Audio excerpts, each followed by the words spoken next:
자, 여러분들 이게 말이 되나요? 연체율이 20%가 넘어가는 은행들이 있습니다. 진짜 속도가 너무 빨라서 무서울 정도입니다. 도대체 우리나라 한국에 도대체 어떤 금융위기가 올 거길래 대출 연체율이 28%라는 게 말이 됩니까, 여러분들? 안녕하세요, 투자식계자 김PB입니다. 연체율 41% 금융 시스템 붕괴라는 주제로 오늘은 좀 말씀을 들어볼게요. 자, 최근에 금융위원회에서 굉장히 중요한 회의가 치러졌습니다. 부동산 PF 상황 점검 회의라는 게 개최가 됐는데 기획재정부, 국토교통부, 한국은행, 한국주택금융공사, 한국자산관리공사, 금융연구원, 그러니까 우리나라 나라님들 다 오신 거예요. 금융 관련된. 그다음에 은행연합회, 금융투자협회 이런 협회들도 많이 모였고 건설업계도 모였고 이렇게 해가지고 전반적으로 금융위원회가 이제 주최를 해가지고 굉장히 중요한 회의를 했어요. 근데 이 내용이 상당히 흥미로운데 여기서 오늘 여러분들이 꼭 알고 가셔야 되는 내용들이 있습니다. 일단 금융위원회 회의에서 이번에 무슨 얘기가 나왔냐면 주로 부동산에 대한 내용을 다뤘는데 사업성 평가를 통해서 뭐 어쩌고저쩌고 해가지고 결국은 부동산 PF 연착륙은 차질 없이 추진 중이다라고 얘기를 하고 있어요.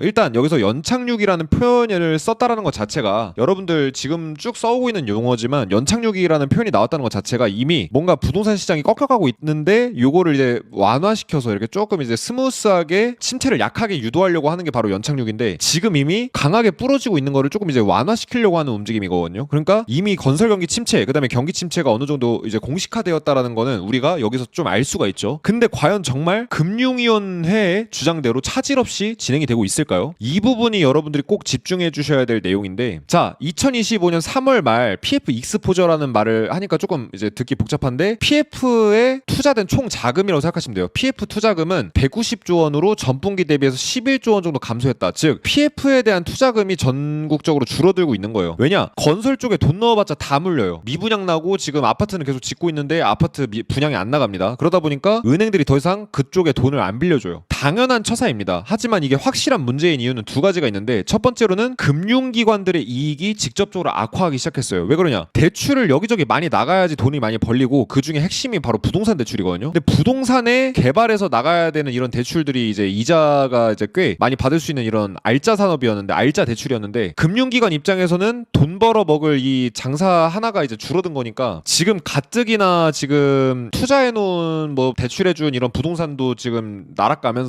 지금 은행들 재무 사정이 굉장히 안 좋아지고 있는데, 이 상황에 더 이상 돈 벌어먹을 구멍이 없다는 게 굉장히 이제 큰 악화된 조건이고, 두 번째로는 건설 시장에 돈이 안 들어가요. 은행에서 돈을 풀어줘야 뭐 건설 경기도 돈이 돌고 활성화가 되거든요. 건설 회사들은 적은 자금을 가지고 PF를 일으켜가지고 큰 자금을 만들어서 이거 가지고 건설을 해요. 근데 지금 대출을 안 해주니까 어떻게 돼요? 건설사들 매출 감소하죠. 일자리 줄어들죠. 그 다음에 건설 경기 악화가 지속될 수밖에 없습니다. 그러니까 지금 이렇게 PF 쪽에 나가는 돈이 줄어들고 있고 PF 덩치가 줄어들고 있다는 건 그만큼 부동산 경기, 건설 경기는 여전히 안 좋아지고 있고 앞으로도 안 좋아질 가능성이 높다는 거기 때문에 이 부분을 좀 이제 키포인트로 봐야 되고, 그 다음에 이번 2025년 1분기 기준으로 대출 연체율이 4.49%인데 전분기 대비해서 3개월 정도 만에 1%가 상승을 했어요. 자, 보시면은 PF 대출 연체율이 2.7, 3.5, 3.56, 3.51, 3.42 유지가 되다가 갑자기 2025년 3월 말에 4.49로 급등을 합니다. 근데 이 부분에 대해서 뭐라고 금융위원회에서 얘기를 하냐? 계절적인 요인이다, 이렇게 얘기를 해요. 그러니까 이제 시기별로 어쩔 수 없는 요인이다라고 첫 번째로 얘기를 하고, 두 번째로는 PF 대출 잔액이 감소했기 때문에 연체율이 늘었다라고 하는데, 여러분들 이게 설득이 되나요? 계절적 요인이랑 상관없이 지금 연체율이 1% 가까이가 늘었는데 3이던 연체율이 4가 됐어요. 굉장히 큰 문제가 되는 거거든요. 이거는 전체 금융기관 연체율이 4%면 여러분들 이거 저축은행들이랑 상호금융권들 박살 나고 있다라는 거거든요. 뒤에서 말씀드릴게요. 그 다음에 대출 잔액이 감소되는 거랑 연체율이 늘어나는 거랑 도대체 무슨 상관이죠? 오히려 이거는 부실이 더 드러나고 있다라고 봐야 되지 않나요? 그래서 털어내지 못하는 부실들이 더 명확히 드러나는 과정에 불과한 상태라고 저는 보고, 이 부분이 이제 연체율 추이를 보게 되면은, 자 보세요. PF 대출 연체율이 2024년부터 갑자기 3%대로 올라오더니 2025년 들어서는 4%로 급증했습니다. 자, 보시면은 연도별로 들어갈수록 새롭게 계속해서 연체율이 퀀텀 점프하는 걸 우리가 확인할 수가 있거든요. 이걸 보고 계절적 요인이라고 하는 것 같은데 이미 트렌드가 상승 트렌드잖아요, 연체율이. 근데 토지담보대출은 진짜 심각합니다. 토지담보대출이 2024년 3월 말부터 13%까지 가더니 14, 18, 21, 28 토지를 담보로 대출이 나가는 것의 30%는 거의 부실이라는 거예요. 진짜 속도가 너무 빨라서 무서울 정도입니다. 도대체 우리나라 한국에 도대체 어떤 금융위기가 올 거길래, 아니 대출 연체율이 28%라는 게 말이 됩니까, 여러분들? 100개가 대출이 나갔으면 28개가 대출이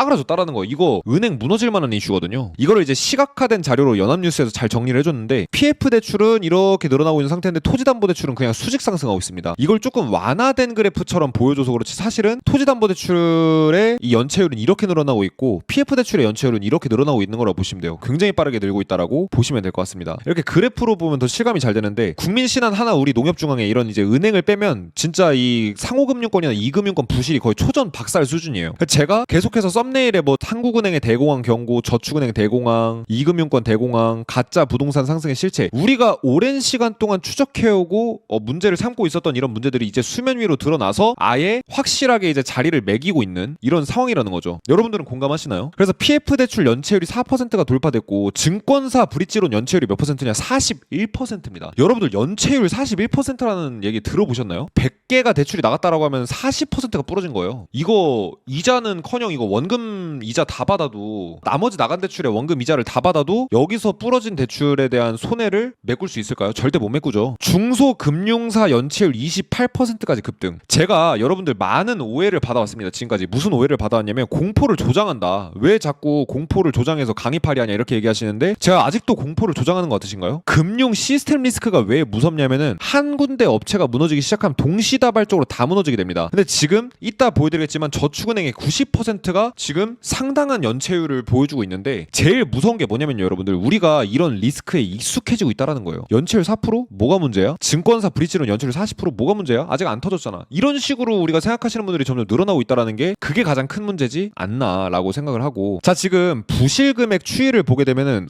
부실금액이 상당히 많습니다. 거의 뭐 20조 원에 달하거든요 지금. 그러니까 지금 전체 부동산 PF 금액이 20조 원에 달하는데 전체 PF 나간 게 이 정도라고 하면 그 중에 10% 이상이 지금 부실이에요. 근데 전체 이제 부동산 대출에서 나간 것 중에 PF 부실 이제 추이가 점점 늘어나고 있습니다. 10%대 잠깐 올라왔다가 살짝 줄어들었다가 다시 11%대로 올라와서 아예 10%대로 안착을 했어요. 즉 전체 대출이 이만큼 나갔으면 그중에 10%가 이제 부실이라는 건데 즉 200조 원 중에 20조 원은 부실이 터졌다라는 거예요. 20조 원이 여러분들 적은 돈 같지만 요번에 추경으로 나간 돈이 20조 정도 됩니다. 그러니까 대출 잔액은 감소를 하고 있고 부실 비중은 늘어나고 있습니다. 이게 바로 지금 부실이 해소되고 있는 게 아니라 오히려 더 늘어나고 있다고 생각하는데 여러분들은 어떻게 생각하시나요? 지금 이게 부실이 해소된다 하더라도 미약하게 해소되는 거지 않나 저는 이렇게 생각이 좀 들더라고요. 그러면서 결국 이제 금융위원회에서 어떤 결정을 하냐 2025년 12월까지 지금 규제를 완화시키는 걸 연말까지 연장을 시키겠다 이렇게 지금 얘기를 한 상황이에요. 그러니까 규제가 원래 이제 좀 완화됐었거든요. 이게 워낙에 지금 경제가 너무 심각하게 무너지고 있다 보니까 이 규제를 연장시켜줬는데 그걸 이제 연말까지 더 연장을 시켜줄게요. 연장을 시켜준다고 얘기를 한 거예요. 그러니까 지금 전 이렇게 말씀드리고 싶어요. 금융위원회에서 주장하는 대로 지금 개선이 되고 있다. 그러면은 이거를 연장할 필요가 있을까요? 금융규제 완화 조치를. 자, 이 이유는 뒤에서 제가 말씀을 드리겠습니다. 규제 완화 연장 조치를 왜 하는 거냐? 지금 규제를 다시 복귀하잖아요. 그러면 터질 곳들이 너무나도 많습니다. 자, PF 개선했지만 저축은행 매물 20곳이 경영권 매각 중이다. 금융당국 M&A 허들 낮추면서 인수를 유도하고 있다. 그러니까 즉 폭탄을 받아줄 호구를 국가 차원에서 구하고 있지 않나 저는 이런 생각이 들어요. 왜냐면은 이미 부실이 눈덩이처럼 쌓여가지고 다 쓰레기장이 돼버렸어요. 이 쓰레기를 예쁜 봉투에 묶어가지고 이거를 싸게 팔겠다는 거예요. 근데 그걸 이제 국가 차원에서 조금 이제 눈 감아 주겠다는 식인 거죠. 어떻게 보면은. 근데 이게 지금 말이 되는 상황인가요? 지금 20곳 정도가 지금 매각을 하고 있는데 그 중에 한두 곳 정도는 입질이 오지만 나머지는 입질 전혀 안 옵니다. 그리고 그 입질이 온다는 한두 곳도 확실하게 정해진 게 하나도 없어요. 지금 최소 70%의 저축은행은 부실 상태인데 여기서 트리거만 터져서 뭔가 저축은행들이 확 무너질 수 있을 만한 이슈가 터지게 되면은 그때부터는 뒤도 안 돌아보고 진짜 저축은행들이 싸그리 무너질 수 있는 이런 리스크가 생기게 됩니다. 저축은행 무너지면 어떻게 되죠? 다 같이 무너지는 거예요. 건설사들이 돈 받을 데 없으니까 건설사들도 무너지죠. 대기업들이나 중견기업들, 중소기업들 돈 빌릴 데 없으니까 거기도 다 무너집니다. 이런 식으로 이제 자영업자까지 다 무너지는 거예요. 자영업자들 10명이면은 그 중에 몇 명 정도나 은행 가서 대출 받을 수 있을 거라 생각하세요? 대다수가 서민이고 중산층입니다. 은행 가서 대출을 받기가 지금 너무 힘들어요. 은행에서 계속 이제 대출을 틀어막고 있잖아요. 저축은행 전체 79개사 중에 25%에 해당하는 은행들이 지금 매각을 진행 중이거나 잠재 매물로 거론되고 있다. 즉 은행이 100개라고 하면 25개 정도는 지금 매물로 나오거나 매물로 나오기 직전이라는 상태인데 여기 보시면은 뭐 고려, 페퍼, 우리저축은행, 뭐 대하상호, 뭐 대백저, 뭐 머스트31, CK, 친해저축은행, 라온, 동양, 다올저축은행, 바로저축은행 익숙한 저축은행 이름들이 많아요. 근데 이 저축은행들의 현재 상황이 굉장히 충격적인데 지금부터가 핵심입니다. 자, 여러분들 이게 말이 되나요? 연체율이 20%가 넘어가는 은행들이 있습니다. 아직도 안 망하고 버티고 있어요. 왜 그러냐? 나라에서 지금 좀 눈 감아주고 있거든요. 연체율이 5% 이상이면 보면은 일반적으로 시장, 즉 이제 금융 전문가들은 고위험군으로 봅니다. 저축은행이 예대 마진으로 사업을 해야 되는데 연체율이 5%가 넘어가면은 정상적인 운영이 안 되기 시작할 가능성이 높아요. 근데 현재 우리나라 저축은행 79개사 중에 73개, 즉 92%가 고위험 부실군이에요. 즉 저축은행이 뭐 어디라도 한두 개 터지잖아요. 그러면은 동시다발적으로 모든 저축은행이 다 무너질 가능성이 높습니다. 그러니까 지금 연체율이 20%를 넘어가는 말도 안 되는 상황에서 버티네 하지만 이 중에 못 버티고 하나라도 무너지잖아요. 그럼 그때부터 시작이라고요. 그러니까 지금 다가오고 있는 게 쓰나미가 다가오고 있는 거지, 하나, 두 개, 세 개, 네 개 이렇게 계단식으로 무너지는 게 절대 아니라는 겁니다, 여러분들. 그리고 부실채권 비율만 봐도 말도 안 돼요. 상상인 저축은행 27%, 상상인 플러스 24%, 100개가 대출이 나왔으면 그 중에 27개가 부실이에요. 말이 됩니까? 은행이 정상적인 이 이자 장사가 될까요? 안 망하면 다행이죠. 이 정도면 사실 저는 언론사에서 대대적으로 다뤄야 하는 거 아닌가 싶은데, 여러분들이 구글이나 네이버에 검색해보세요. 대형 언론사들에선 이런 내용을 거의 안 다루거나 약간 좀 애매하게 축소해서 다루는 경향이 좀 있다라고 보거든요. 왜 이렇게 언론사는 불투명한 거죠? 전 진짜 이 부분에 대해서 불만이 너무 많습니다. 자, 게다가 이제 세계 3대 신용평가사인 S&P마저도 이제 경고를 시작하고 있습니다. 이 부분에 대해서. S&P는 한국 금융산업이 높은 가계부채로 인한 위기 상황에 직면했다고 평가를 했다. 제3자가 지금 평가를 하는 거니까 이만큼 이제 정확한 게 없죠. 금융기관의 펀더멘털을 종국적으로 약화시킬 수 있다. 즉 은행들이나 이런 이제 금융기관들이 지금 이 건설사들한테 돈 빌려주고 부동산 투자자들한테 돈 빌려줬다가 미분양 터지고 건설사 무너지고 이러니까 어때요? 은행들이 돈을 빌려줬다 받지를 못하죠. 그러니까 은행들이 부실해질 수 있다는 얘기를 하는 겁니다. 게다가 실질 경제 성장률에서 민간 소비의 기여도가 낮아지고 있다. 즉 요즘 자영업자들이 왜 힘드냐? 지금 부동산 투자했다가 투자자들 많이 물렸죠. 주식 투자했다가 이제 옛날에 물려서 돈 잃으신 분들 많죠. 비트코인 뭐 투자하거나 이더리움 이런 거 투자했다가 돈 잃으신 분들 많죠. 계속 돈을 잃기 시작하는 이슈밖에 안 나오는데 종국적으로는 이제 경제가 악화되기 시작하니까 어때요? 더 이상 사람들이 돈을 안 쓰기 시작하는 겁니다. 이러니까 자영업자들도 다 같이 힘들어지는 거죠. 우리가 지켜봐오던 상황들을 지금 S&P의 이제 업계 전문가가 다시 한번 정리해 주는 것에 불과하지, 사실 이거 다 우리 채널에서 얘기하고 있었던 내용들이죠. 그래서 김상무님께서는 뭐라고 하시냐, 이 S&P의 김상무님께서는 내수 관련 중소기업과 자영업 부문에서 신용 리스크가 확대될 수 있다.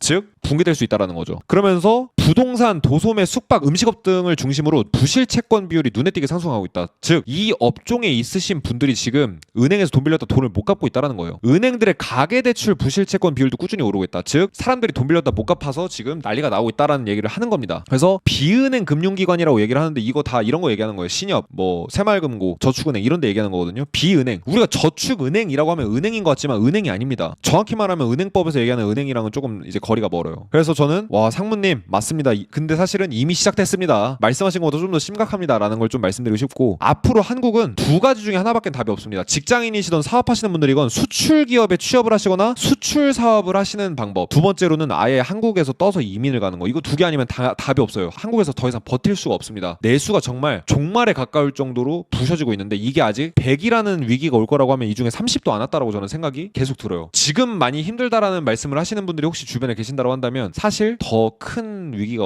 이제 올 거라서 안전벨트를 매야 되는 이런 상황이라고 봅니다. 자, 그래서 국가 측에서는 어떻게 대응을 하냐? 5.4조 원의 자금을 투입해서 추경을 해서 부동산 경제를 살린다고 해요. 신규 브릿지론 뭐 등등등 하해서 5조 4천억을 쓰겠다라고 하는데 지금 사실은 어차피 부동산은 터질 폭탄입니다. 이거 돈 뭐 5조 원 10조 원 더 쓴다고 살릴 수 있는 그게 아니에요. 200조 원 상당의 지금 부동산 PF 대출이 부실인데 이걸 5조 원 갖고 막을 수가 있을까요? 불가능하죠. 국가도 알고 있습니다. 하지만 어떻게든 뭔가 조금이라도 이제 좀 완화시키려고 지금 이렇게 얘기를 추경을 하려고 하는 것 같은데, 차라리 저는 이렇게 생각을 해요. 외국인한테 넘겨주는 건 어떨까? 최근에 뭐 지금 외국인들 중에 67%의 외국인이 다 중국인이고, 그러니까 우리나라 부동산을 사들이는 사람들 중에 67%가 중국인이라 그래요. 그래서 많은 사람들이 얘기하는 게 요번에 이재명 정부에서 대출 한도를 6억으로 지금 수도권 줄이면서 지금 중국인들한테만 기회가 가고 있는 거 아니냐. 그러니까 중국인 무차별 부동산 취득 막아야 된다. 그래서 이제 중국인들 부동산 함부로 못 사게 해야 된다라고 하거든요. 왜냐면